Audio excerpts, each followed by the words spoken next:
아주 먼 날 하늘에서는 당신을 향한 계획이 있었죠. 내가 하나님을 의지하였은즉 두려워하지 아니하리니 사람이 내게 어찌하리이까. 시편 56편 11절 말씀. 아멘. 오늘은 의지하는 신앙이라는 제목으로 말씀을 전하고 은혜를 나누고자 합니다. 아주 쉬운 질문 하나 드릴게요. 너무 쉬워서 이런 거를 왜 물어보시나 목사님이, 이런 생각이 들겠지만, 여러분 사람을 의지해야 합니까? 하나님을 의지해야 합니까? 네, 이거 뭐 이런 질문은 할 필요도 없는 질문이죠. 왜냐면 정답을 너무 잘 알고 있기 때문에. 근데 신앙생활이라는 게 말이죠, 정답대로 되지 않는다는 사실이죠. 전문가가 왜 필요합니까? 아는데 되지 않으니까 전문가가 필요한 거죠. 그죠? 부모님을 공경해야 됩니까? 공경하지 말아야 됩니까? 당연히 공경해야 된다고 생각하죠? 왜냐하면 나는 부모니까 지금. 그렇죠? 근데 며느리들한테 한번 물어보세요. 부모님을 공경해야 됩니까? 공경해야지 말아야 됩니까? 며느리는 뭐라고 대답할까요? 공경해야 되지만 시부모님도 잘하셔야죠. 이렇게 얘기하겠죠? 왜냐면 본인이 며느리 입장이니까. 그죠? 예. 부모님들이 자녀들이 잘 자라야 된다, 부모님 말씀 잘 들어야 된다, 이렇게 얘기하면 당연하다고 생각하지만 자녀들은 엄마 아빠도 좀 잘해야 되지 않겠어요? 앞에서는 얘기 못하겠지만 그렇게 얘기하지 않겠어요? 그러니까 이렇게 우리가 머릿속으로 알고 있는 것과 실제 상황이 다를 수 있다. 전문가는 어떤 게 전문가인가? 그렇게 다른 상황을 서로 이해하고 잘할 수 있게 만들어주는 게 전문가다 그거예요. 네. 그러니까 무조건 내가 생각한 대로 세상이 안 돌아간다고 화내지 마시고, 상대방을 비난하거나 욕하지 마시고, 어떻게 해야 됩니까? 전문가와 상담을 해야 된다. 전문가가 어디 있냐? 이제 이게 궁금한 거죠. 예. 일단은 성경 말씀을 통해서 한번 좀 알아보자 그거죠. 하나님을 의지해야 된다는 거 너무나 잘 아는데 뭐 어떻게 의지할 거냐? 의지하는 방법에 대해서 오늘 말씀을 드리도록 하겠습니다. 첫 번째로는 하나님을 의지하기 위해서는요, 하나님께 내 마음을 알려드려야 돼. 하나님께 여러분의 마음을 알려드려야 된다고요. 예. 사람이 내 마음을 알릴 필요가 있다는 거죠. 어떤 것을 봤을 때 내 마음이 어떤지를 표현할 수 있어야 된다는 거예요. 5절 말씀 한번 보겠습니다. 5절 시작. 그들이 종일 내 말을 곡해하며 나를 치는 그들의 모든 생각은 사악이라. 무슨 말을 했어요? 근데 그 사람이 내가 좋아하는 사람이면 문제가 있어도 전혀 문제가 없는 것처럼 들려. 그죠? 근데 내가 싫어하는 사람이면 제 시간에 딱 오는 것도 기분이 나빠. 할 일이 없나벼? 벌써 와 있어. 시간 맞춰 와야지. 일찍 와 있는 바람에 욕도 못 하자냐. 이렇게 되는 거죠. 그러니까 이게 지금 다윗이 하는 얘기예요. 무슨 얘기냐면 종일 내 말을 곡해한다. 원수들은 내 말을 곡해하고, 그리고 그들의 모든 생각은 다 사악한 생각이야.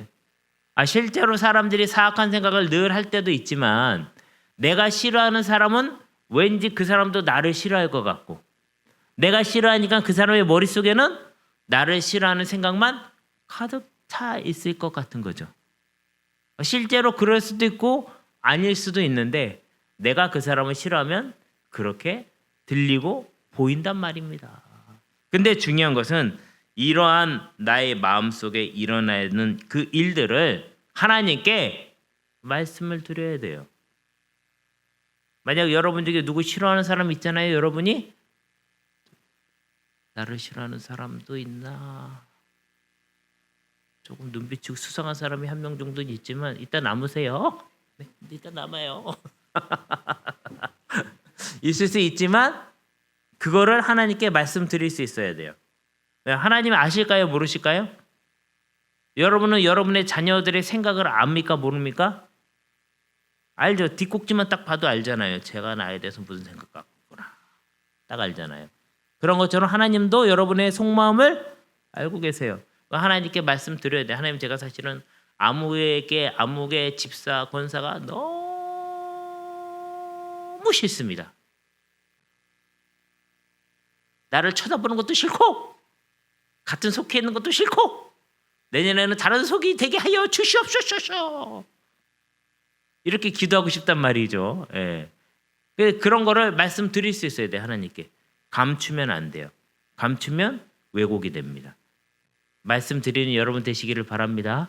그렇다고 새벽 기도 때 와가지고 고래고래 그냥 다 들릴 정도로 얘기하면은 안 되고 하나님만 들으시게 얘기하란 말입니다. 예. 첫 번째, 하나님 의지하는 방법은 내 마음을 하나님께 알려라. 옆에 있는 집사님이나 권사님한테 알리면은 삼자 대면 해야 되니까 그러면 안 되고 하나님께 알려라 그거예요. 둘째,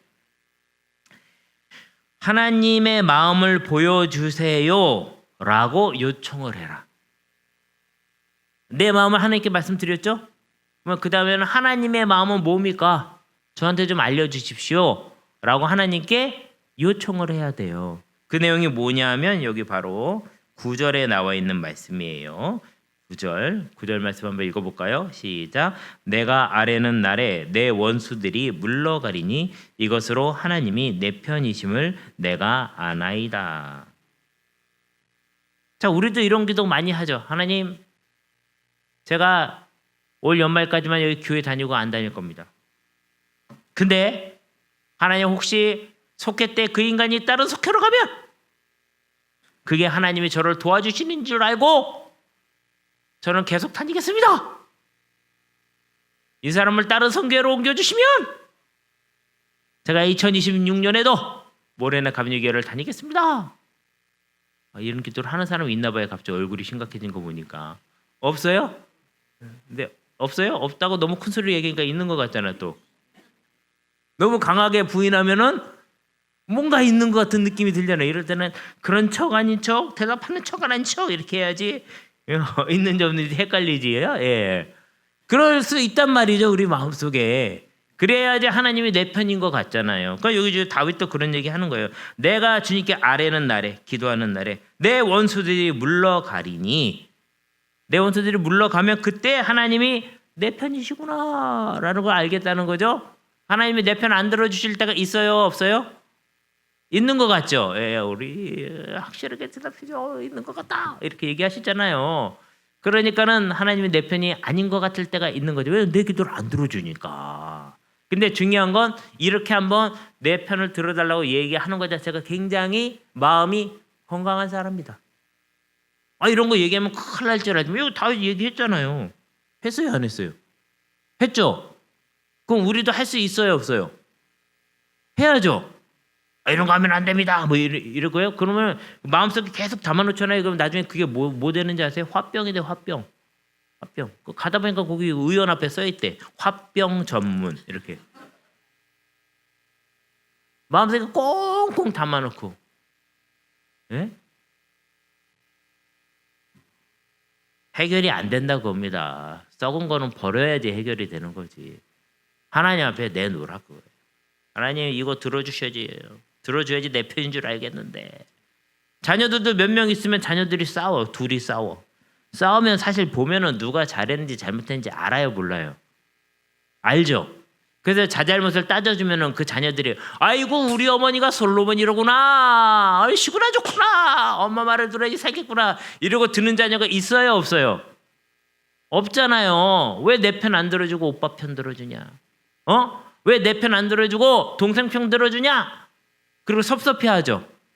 그리고 팍 하고 나가버린다고 합니다. 명절 됐는데 찾아오지도 않아. 그쵸? 왜 안 오냐? 전화해도 안 받아. 나중에 왜 안 받았냐? 그러면 바빠서 그랬대. 뭘 바빠요? 바쁘기는. 다 거짓말이야 사실은. 예. 근데 우리가 그런 거를 당할 때도 있고 할 때도 있지만 하나님한테도 한번 할 필요가 있다고 그거죠. 어떻게 해요? 내 마음을 솔직하게 말씀드리는 거예요. 하나님 이렇게 좀 들어줘야지 내 편인 줄 내가 알죠 라고. 이게 건강한 가정이라는, 하나의 의지하는 가정 중에 하나예요. 근데 이렇게 내 마음을 알려드리고 하나님의 마음을 보여달라고 요청하는 게 완성이 아니라는 거예요. 세 번째가 있습니다. 세 번째는 하나님의 큰 뜻을 깨닫게 된다라는 거예요. 사람이 말이죠. 거짓말하면 안 돼요. 거짓말. 예? 우리가 어떤 거짓말을 신앙적으로도 거짓말합니다. 내가 하나님의 큰 뜻을 원래부터 알고 있었던 척 한단 말이에요. 예? 여러분 신앙의 답을 다 알아요, 몰라요? 몰라요? 아는 것 같은데.